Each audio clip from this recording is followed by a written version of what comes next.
बिस्मिल्लाहिर्रहमानिर्रहीम। अस्सलाम वालेकुम डियर स्टूडेंट्स, कैसे हैं आप सब। डियर स्टूडेंट्स, आज की वीडियो में हम 9th क्लास के बायोलॉजी से लास्ट टॉपिक पढ़ेंगे। चैप्टर नंबर 1 का लास्ट टॉपिक होगा ये लेवल ऑफ ऑर्गेनाइजेशन। अब देखें, आप जितनी भी दुनिया में जितने भी ऑर्गेनिज़म्स रहते हैं, चाहे वो ह्यूमंस हों, चाहे वो जानवर हों, चाहे वो प्लांट्स ले लें, जितने भी ऑर्गेनिज़म्स हैं उनमें सब में एक लेवल मौजूद होता है, एक सिस्टम मौजूद होता है, या उसमें एक ऑर्गेनाइजेशन मौजूद होती है लेवल्स की। उस लेवल्स को आज हम पढ़ते हैं कि ऑर्गेनिज़म्स जो इतना बड़ा हट्टा कट्टा ऑर्गेनिज़म मौजूद होता है, आप ह्यूमन को भी ले लें, आप किसी एनिमल को भी ले लें, या किसी भी आप प्लांट को ले लें, तो वो किस तरह से बना हुआ है, तो उसको हम लेवल ऑफ ऑर्गेनाइजेशन कहते हैं कि वो किस तरह ऑर्गेनाइज्ड हुआ है। सबसे पहले हम एटम को पढ़ेंगे कि एटम क्या है, उसके बाद molecule, and then organelle, cell, tissue, organ system, and the last organism.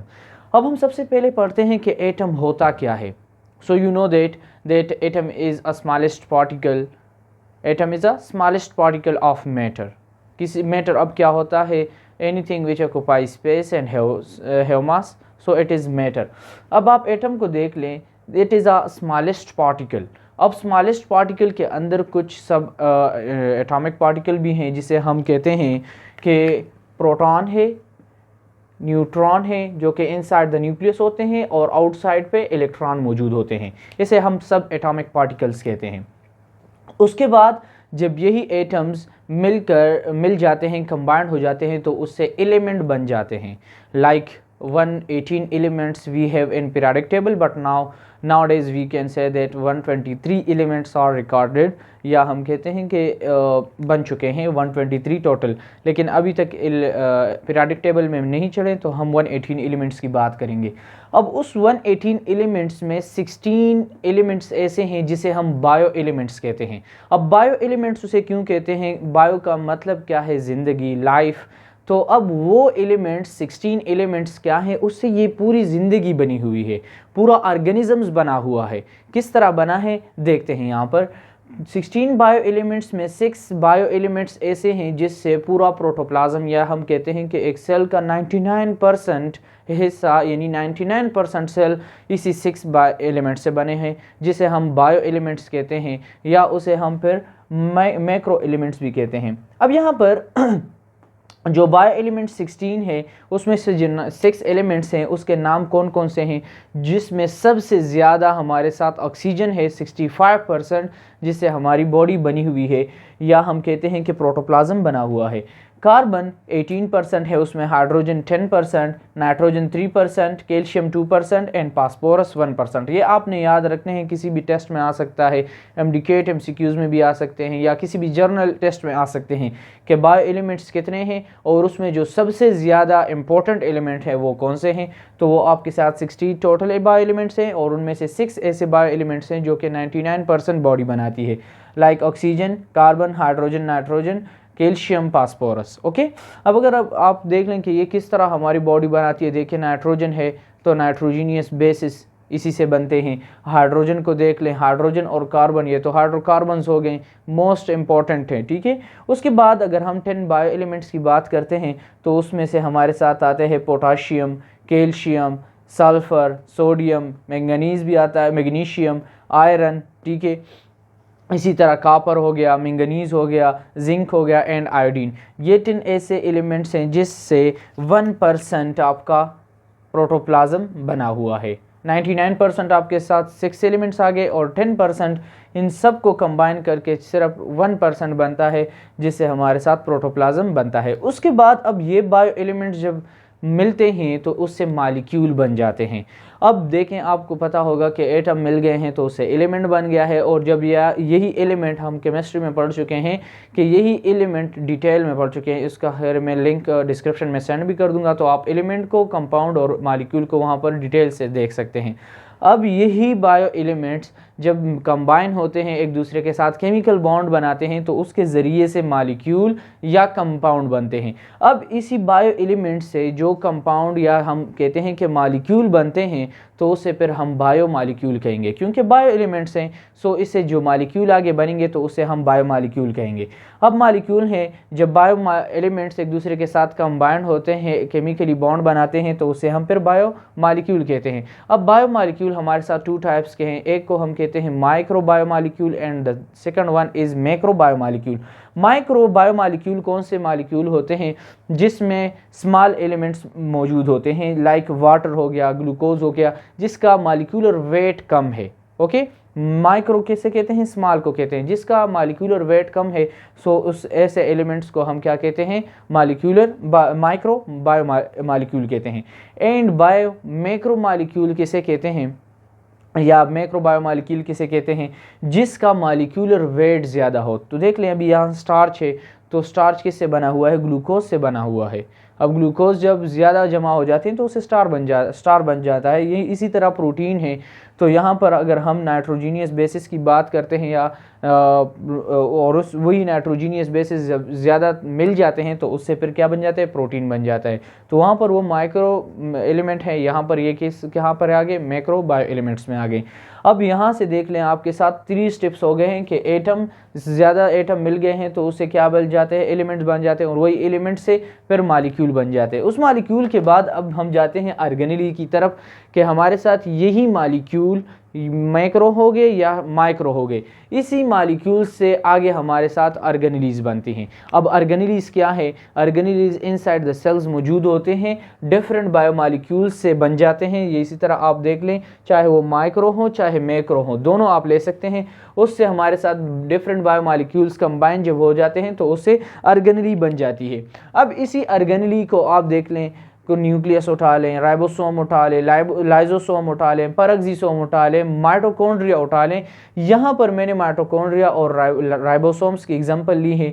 अब यही सेल ऑर्गेनेलीज जितने भी हैं, इसे हम सब सेलुलर ऑर्गेनेली भी कहते हैं या सेलुलर ऑर्गेनेलीज भी कहते हैं। अब ये क्या करते हैं? इस हर ऑर्गेनेली का सेल के अंदर, इनसाइड द सेल, अपना एक स्पेसिफिक काम होता है। फॉर एग्जांपल आप माइटोकॉन्ड्रिया को ले लें तो ये एटीपी जनरेट करती है या एटीपी बनाती है। इसी तरह अगर आप राइबोसोम्स को ले लें तो राइबोसोम्स क्या काम कर रहे हैं? प्रोटीन सिंथेसिस का काम कर रहे हैं। तो इसी तरह अगर आप जो सा भी ऑर्गेनेली लेते हैं तो उसका एक स्पेसिफिक काम होता है सेल के अंदर। Each can perform a specific function. उसके बाद जब यही ऑर्गेनेलीज, ज़्यादा ऑर्गेनेलीज मिल जाते हैं, यानी अगर आप प्रोकैरियोट और यूकैरियोट की साइड नहीं जाते, यहाँ पर हम सिर्फ सेल्स की बात करते हैं। जब सेल ऑर्गेनेलीज ज़्यादा इकट्ठे हो जाते हैं तो इससे फिर सेल बन जाता है। Basic structure and functional unit, अभी इससे पहले हम बात करते थे कि basic structure functional unit of life, लेकिन यहाँ पर अब सेल की थोड़ा सा हम चेंज लाते हैं डिफिनीशन में, क्योंकि यूनिट तो अब यहाँ पर एटम हो गया, क्योंकि एटम ही से सब कुछ बन रहा है। जब एटम से बन रहा है तो यहाँ पर हम सेल नहीं कह सकते, फिर यहाँ पर हम क्या कहेंगे कि it is the basic structure and functional unit of organism. अब ये ऑर्गेनिजम्स का, उसके फंक्शन का, उसके स्ट्रक्चर का एक बेसिक यूनिट हो गया। लाइफ के लिए अगर आप यूज़ कर लेते हैं तो एटम ठीक आएगा। ओके, अब सेल्स में क्या है? सेल में यूनिसेलुलर ऑर्गेनिजम्स भी मौजूद हैं और मल्टी सेलुलर ऑर्गेनिजम्स भी मौजूद हैं। यूनिसेलुलर ऑर्गेनिजम्स कौन से ऑर्गेनिज्म होते हैं? जिनकी टोटल बॉडी एक ही सेल पर मुश्तमिल होती है, उसमें रेस्पायरेशन भी होती है, उसमें डाइजेशन भी होती है, उसमें बॉडी लाइफ के तमाम एक्टिविटीज़ उसी एक ही सेल में हो रहे होते हैं। तो ऐसे ऑर्गेनिजम्स को हम यूनिसेलुलर ऑर्गेनिजम्स कहते हैं। तो उसमें फिर दूसरे सेल्स की ज़रूरत नहीं होती, ना ही बहुत ज़्यादा ऑर्गेनेलीज की ज़रूरत होती है। लेकिन जब दूसरे टाइप हम पढ़ते हैं, मल्टी सेलुलर ऑर्गेनिजम्स की बात करते हैं, तो मल्टी मीन मैनी। अब मैनी सेलुलर यानी इस ऐसा ऑर्गेनिज्म जिसमें 2 से ज़्यादा सेल्स हों, तो उसे हम मल्टी सेलुलर ऑर्गेनिजम्स कहते हैं। अब मल्टी सेलुलर ऑर्गेनिजम्स क्या करते हैं? इसकी वजह से फिर एक बॉडी यानी कॉम्प्लेक्स बॉडी बनती है। यहाँ पर अगर आप यूनिसेलुलर को ले लें तो अमीबा को ले सकते हैं, ठीक है। आप दूसरे ऑर्गेनिज्म बैक्टीरिया को, यानी जो बहुत ही सिंपल है, बैक्टीरिया आप ले सकते हैं, बहुत ही सिंपल है, तो उसके आप यूनिसेलुलर में ले सकते हैं। जितने भी हमारे साथ किंगडम मोनेरा वाले आते हैं तो आप उसमें से ले सकते हैं। अब वहाँ पर क्या होता है यूनिसेलुलर होते हैं जो कि बहुत ही सिंपल होते हैं। मल्टीसेलुलर की तरफ अगर हम जाते हैं तो उसमें बहुत ज़्यादा कम्प्लेक्स स्ट्रक्चर आ जाते हैं। उसके बाद यही सेल्स जो बहुत ज़्यादा सेल्स होते हैं मल्टी सेलुलर हो गया, ठीक है। For example this one is cell, this one is cell, इस तरह से ये मल्टी सेलुलर होते जाते हैं, ठीक है। तो इससे क्या बन जाता है, टिश्यू बन जाते हैं। अब क्या होता है यहाँ पर टिश्यूज़ में सेमिलर सेल्स इकट्ठे हो जाते हैं। सेमिलर सेल्स क्या मतलब है कि उनका फंक्शन एक जैसा हो। अब एक सेल्स है उसका एक फंक्शन है और दूसरे सेल का भी वही फंक्शन है, तो वही दोनों फंक्शन वाले सेल्स एक जगह पर इकट्ठे हो जाते हैं, ग्रुप बना लेते हैं, या उसका स्ट्रक्चर भी सेम हो। फॉर एग्जांपल मैं ले लूँ कि एक ट्यूब लाइक सेल्स है, फॉर एग्जांपल दूसरा भी ट्यूब लाइक है, तीसरा भी ट्यूब लाइक है, चौथा भी ट्यूब लाइक है।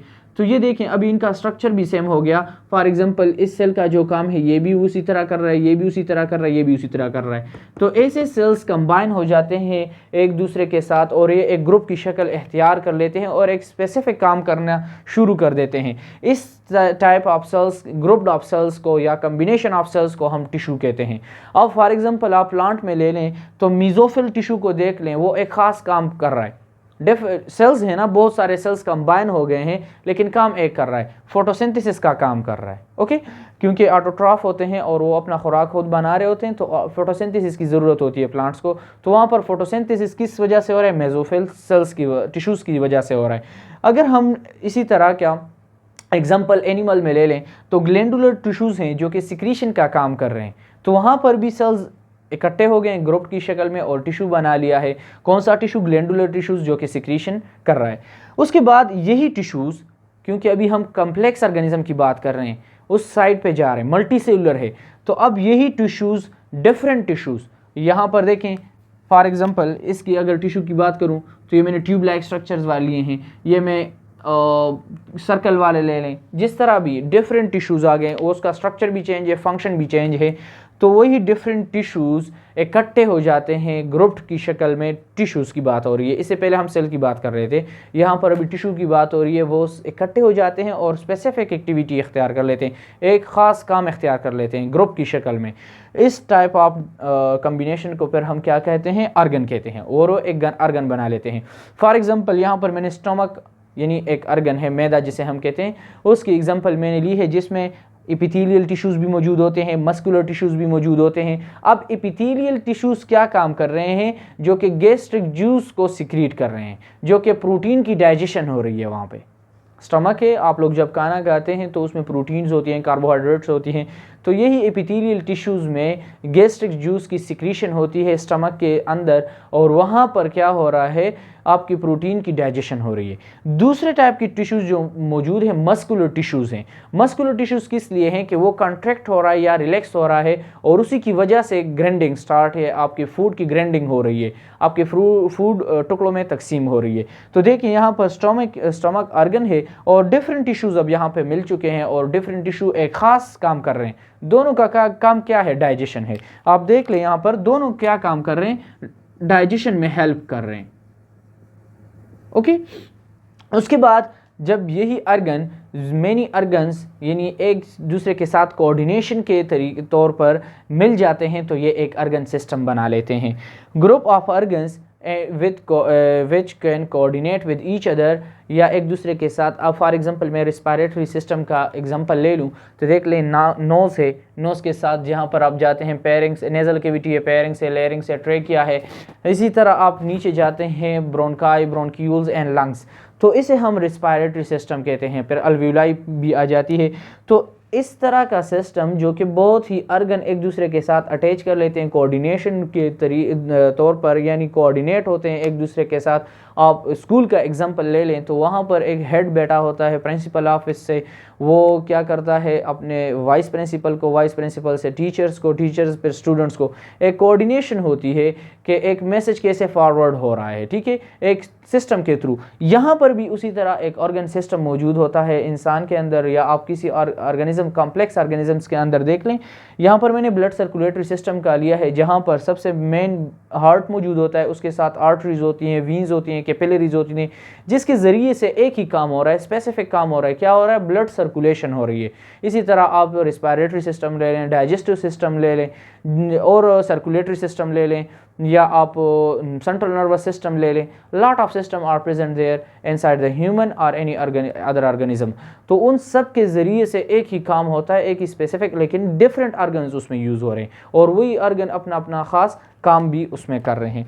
अब उसके बाद यही ऑर्गन सिस्टम, जब मेनी ऑर्गन सिस्टम कंबाइन हो जाते हैं तो उससे एक ऑर्गेनिज्म बन जाता है। लाइक फॉर एग्जांपल, इससे मैंने पहले भी आप लोगों को एग्जांपल दे दिया। अब आप ह्यूमन में देख लें तो सामने सामने आप देख लें तो जो सबसे पहले आती है रेस्पिरेटरी सिस्टम आती है, उसके बाद अगर हम खाना खाते हैं तो डाइजेस्टिव सिस्टम हो गया, ठीक है। उसके बाद जो मोस्ट इंपॉर्टेंट थिंग दूसरी है वो जो है ब्लड सर्कुलेटरी सिस्टम है, सेंट्रल नर्वस सिस्टम है, ठीक है। कोऑर्डिनेशन हो रही है इन सब ऑर्गन्स के दरमियान। तो इसको फिर हम क्या कहते हैं कि जब ये सारे ऑर्गन सिस्टम एक मिल जाते हैं, एक दूसरे के साथ कोऑर्डिनेशन कर लेते हैं तो उससे एक ऑर्गेनिज्म बन जाता है। ओके, आई होप आप लोगों को बहुत कुछ समझ आया होगा इंशाल्लाह। अगर आप लोगों को कुछ समझ आया है और इंटरेस्टिंग लगी है वीडियो तो काइंडली आप लोग अपने फ्रेंड्स के साथ ज़रूर शेयर करें और लाइक भी करें और कमेंट सेक्शन में अपनी राय ज़रूर